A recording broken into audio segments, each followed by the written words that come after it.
Il a vendu 2 orteils pour devenir riche. 3 semaines plus tard, il était mort. Dites-nous en commentaire l'heure à laquelle vous regardez cette vidéo. Dans un quartier populaire de Cotonou, Joseph, 26 ans, traînait depuis des années sans emploi stable. Il en avait assez de survivre. Un soir au maquis, un homme à la voix grave lui glissa une adresse, celle d'un vieux sorcier, quelque part dans la brousse d'Abomey, capable de changer ton destin si t'es prêt à faire un vrai sacrifice. Joseph n'hésita pas. Il prit une moto, traversa la nuit, arriva au camp du sorcier. Là, l'homme, vêtu d'un simple pagne, lui fit une proposition claire. Je te donne l'argent. En échange, je prends 2 de tes orteils. Pas les gros. Tu tiendras debout. Un temps. Sous la lumière d'une bougie, une machette émoussée fit son œuvre.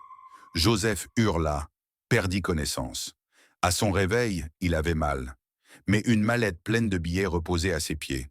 Il retourna en ville. Nouveau téléphone, moto, vêtements, femme. En une semaine, il devint une légende locale. Mais il boitait. Puis il commença à chanceler. Il consulta un médecin. Rien d'anormal, mais sa jambe mourait.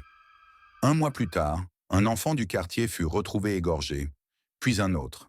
Les rumeurs parlaient de sacrifices pour renouveler le pacte. Les voisins chuchotaient que Joseph avait été vu près du fleuve, la nuit, pieds nus malgré son handicap. Quand la police arriva chez lui, il était en crise de délire, son pied droit complètement noir.